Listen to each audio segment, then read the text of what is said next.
Hello, in this video I'm going through the complex furnace setup from start to finish.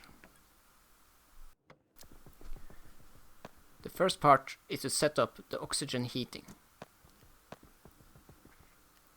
We start with piping up the grey pipe network to a couple of active vents inside the furnace container. If you want to set up your own heating solution, there is no problem just skipping this step. In fact, I have made the entire system as modular as possible, so all ICs can be replaced by custom solutions serving a similar function.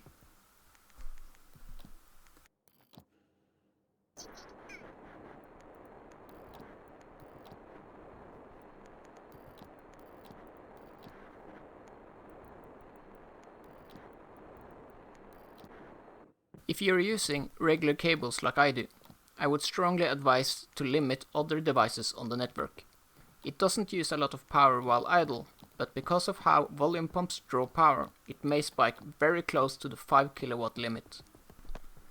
In the furnace controller, you can set max limit for volume pumps and the furnace output if you are running into problems.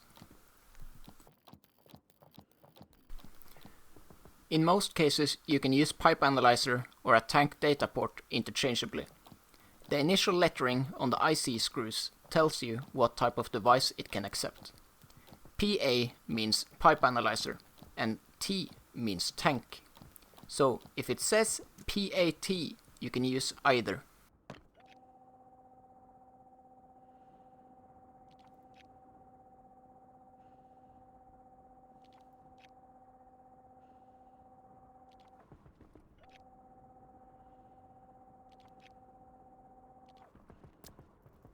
We are now setting up the oxygen controller. It serves three purposes. The main function is to heat the oxygen, and the second is to manage the pressure inside the furnace container. The last function is to fill or empty the hot oxygen network, but those devices are optional. Here I only set up an input volume pump, although it will also accept an active vent in case you're on Europa. In the code, you can change pressure and temperature thresholds.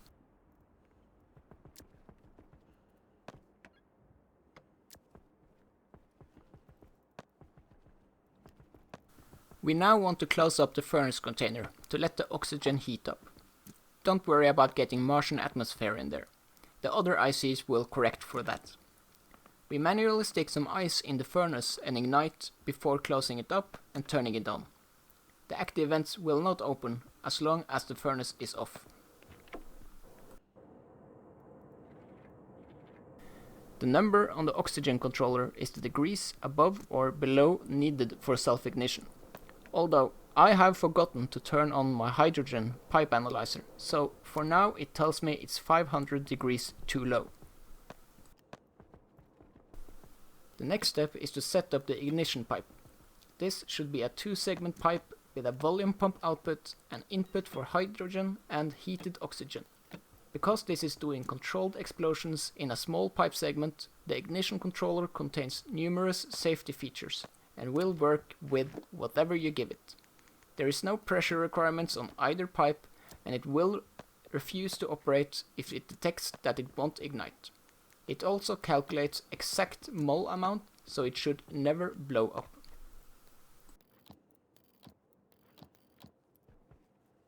As with everything else, if you have another source of superheated gas, this entire step can be skipped and replaced. But keep in mind that the furnace cannot reach temperatures higher than what you give it here.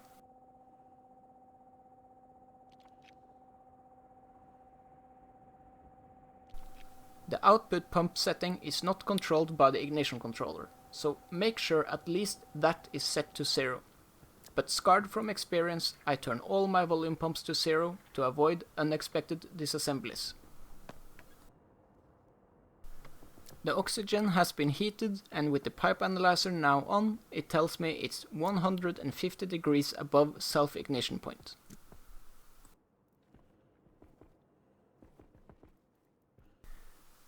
Now it's time to set up the ignition controller, and there isn't a lot to customize here. you can change the minimum pressure for reignition, or change the mole count for each ignition cycle. You'll see me turning the ICs on and off before selecting devices. This is to get the screw labels displayed.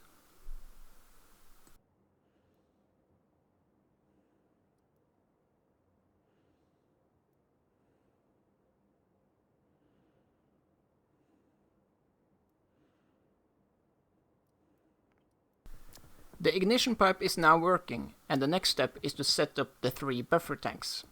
The tanks is strictly speaking not necessary, but it gives stability to the system and a data port to read from.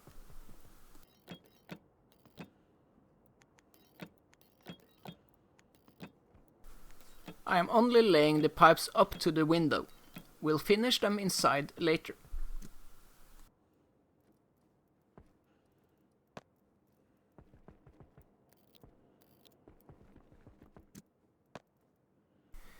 If you have a gas generator in your base, pumping its exhaust into the furnace exhaust network would actually be very beneficial, as it helps build pressure and temperature.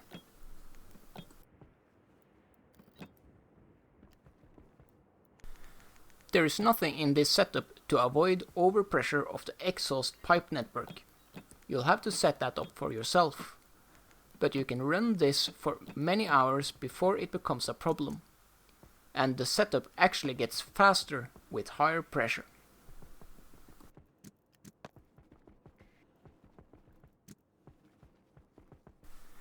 Here you'll see a difference in my Martian build compared to my original video. Instead of cooling some of my exhaust with radiators, I instead set up an active vent to fill the coolant pipes. Martian atmosphere is cold enough day and night to serve this function. The utility IC who manages this is marked with VPAV, meaning volume pump or active vent. It will automatically detect what you give it.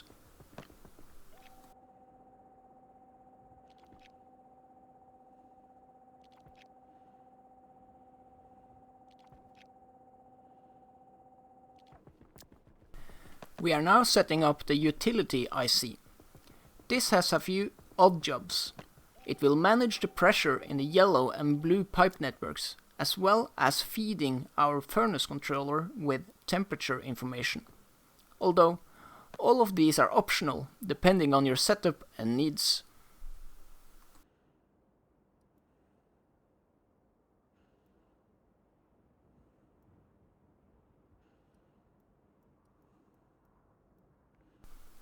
Now we need to finish the pipes. To safely open up the furnace container, simply turn the furnace off and the active vents should shut off as well. Obviously, we'll lose a little bit of oxygen and trade it for more Martian contamination, but this should be the last time you'll ever have to open it up.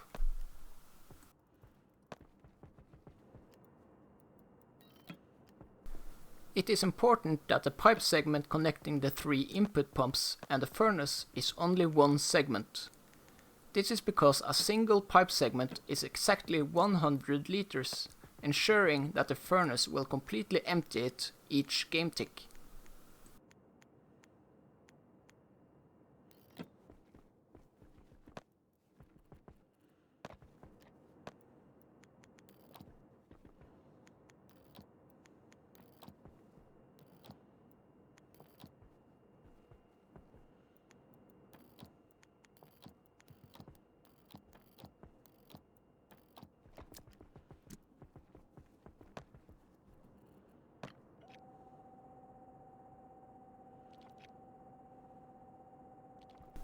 Once everything is connected and named, we can close it back up. Because of the simplifications we did in the mathematical formulas for the furnace controller, it will operate most efficiently when all the input networks keep roughly the same pressure. The utility IC will therefore try to match the pressure in the exhaust network, but matching 0 isn't helpful. So we manually empty some exhaust from the furnace. Now it's time for the star of this show, the furnace controller. The first thing we do is to select the furnace controller on the utility IC to start the data feed. But even this is not required. If your cold and hot gas temperatures are constant, you can set the values directly in the furnace controller code. All the furnace controller requires is something hot, cold, and the exhaust, and of course where you want it to go.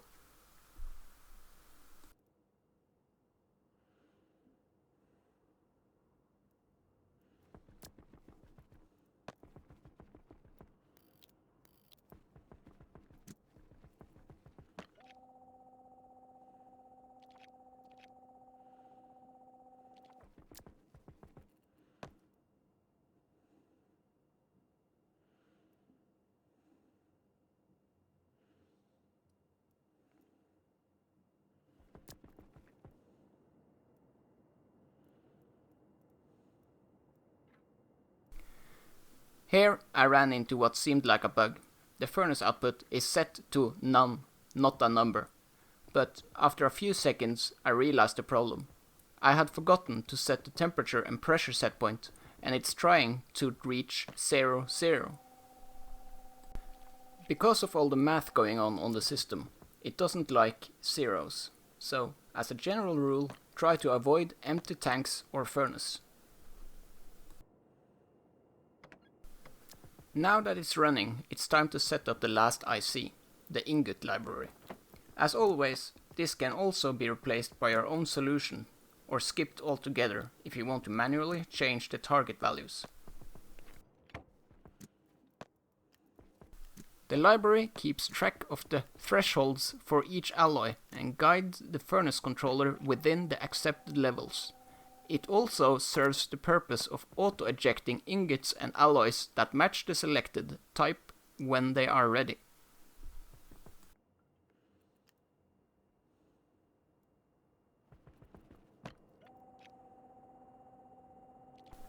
The next and previous buttons will cycle through all 17 ingots and alloy types from start to end, and loop back around.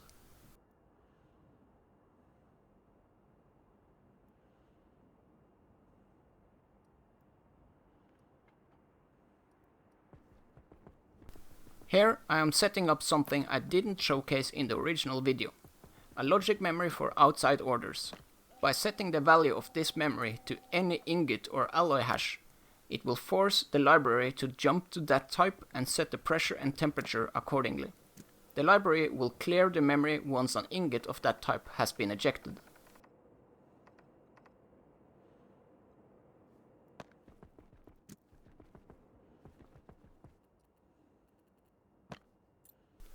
While the order memory has any value other than 0, the buttons will be disabled.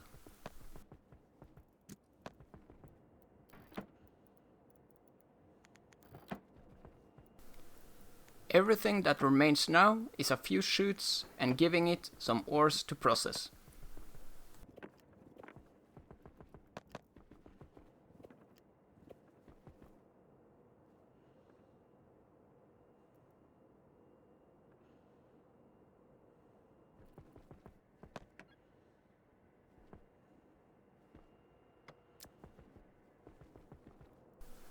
It is now fully operational, but because the buffer tanks is still nearly empty, it will take a long time to get there. Because of this, I turn off the furnace controller and empty the furnace until the exhaust network holds 1 megapascal. As I mentioned earlier, the other networks will try to match that, and it will pick up speed. This is also the reason why it would help to have exhaust from somewhere else, like a gas generator.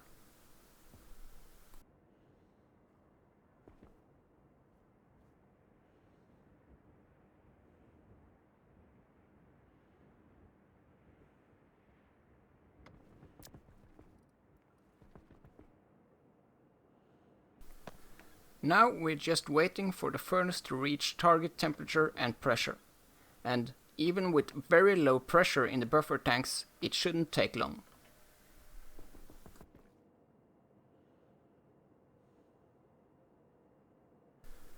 Turning off the furnace will disable all automation directly affecting the furnace as well, although when idle it will use very little resources, so there really isn't any reason to not just keeping it on.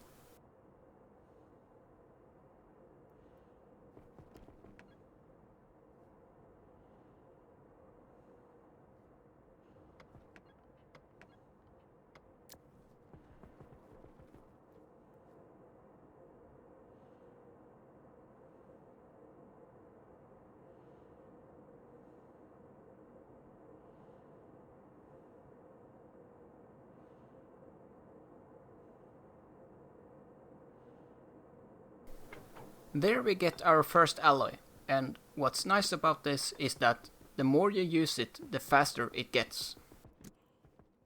Lastly, I wanted to show an example of how it can be implemented into a base. This is the spot where I developed this setup, but the base itself is very much still under construction. In the back you can see it's the exact same setup crammed together in a much smaller space. I have most of my atmospherics right underneath here, and in the basement I have a gas generator.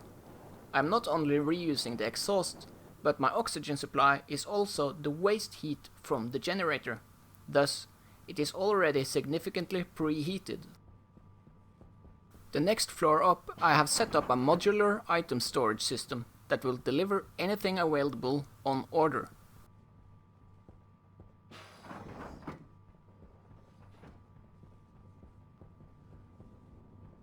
In my soon-to-be automated crafting room, I have a resource controller tying everything together.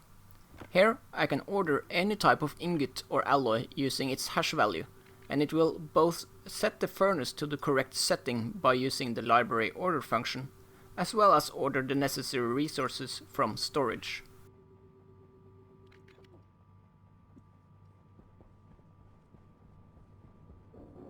With 30 megapascals in the buffer tanks, you can really see its speed.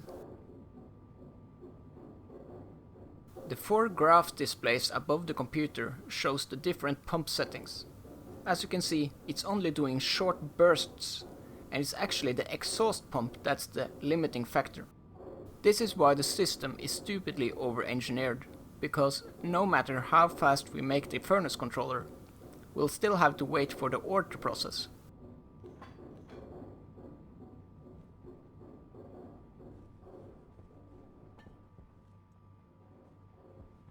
Someone asked me how long it takes switching between stellite and Vaspaloy, and I had a guess at 6 seconds, but that's only half true. From Vaspaloid to stellite it takes closer to 15, but as we have seen, it's the ore processing that's the bottleneck.